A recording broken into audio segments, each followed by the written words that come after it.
Name, Gelema Robertson, Vandergriff. AKA 1962. I'm Lois Black, and I should have graduated in 1962, but I went out the side door.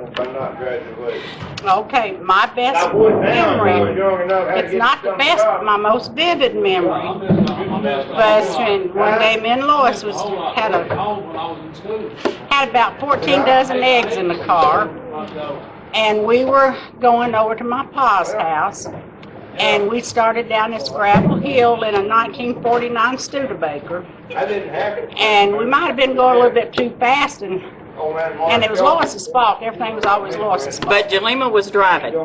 And she kept saying, faster, faster. I said, slow down, you can't make this curve at this speed. And I said, I ought to slow down going around this curve. She said, no, you can do it. I tried to get her to slow down. She wouldn't listen. Next thing I know, we flipped that car, hit loose gravel, and flipped that car 3 times. Went up in the air, we seen the top of trees, and we traded sides.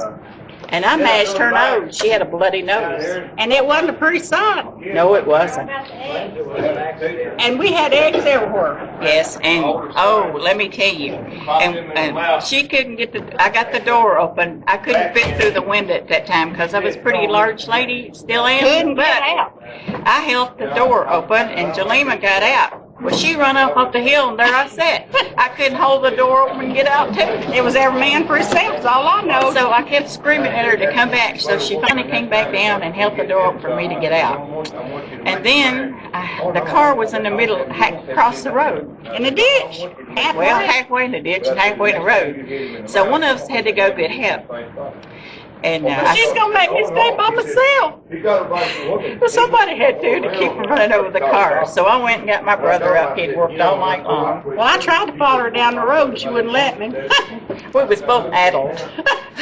Still, we never recovered from That's that. right. And let's see, what happened? Oh, I went and got my brother to come get it, and I told him. He thought you was kidding. He thought I was kidding. And I said, Roy, I want to tell you before we get there, we've got the car turned over on the side. He said, oh, no, Lois, you haven't. I said, you're just scared. I said, I'm telling you. He saw the car, and he said, oh, my God, how'd y'all get out of this? I said, it wasn't easy. And then Gelema cried, wanting her grandfather to whip her because she wrecked his car. And he wouldn't do it. And he said, I wrecked a few before, too. And 3 days and 4 days later, you couldn't get nowhere near that car because it sure did stink with all them rotten eggs. It was an ugly sight. But the car was totaled anyway, so it didn't really matter. Well, y'all want to say anything to the people that came out tonight? Oh, thanks everyone that came tonight. Everyone enjoyed it, and we may do this again. It went rather well. I'll see you after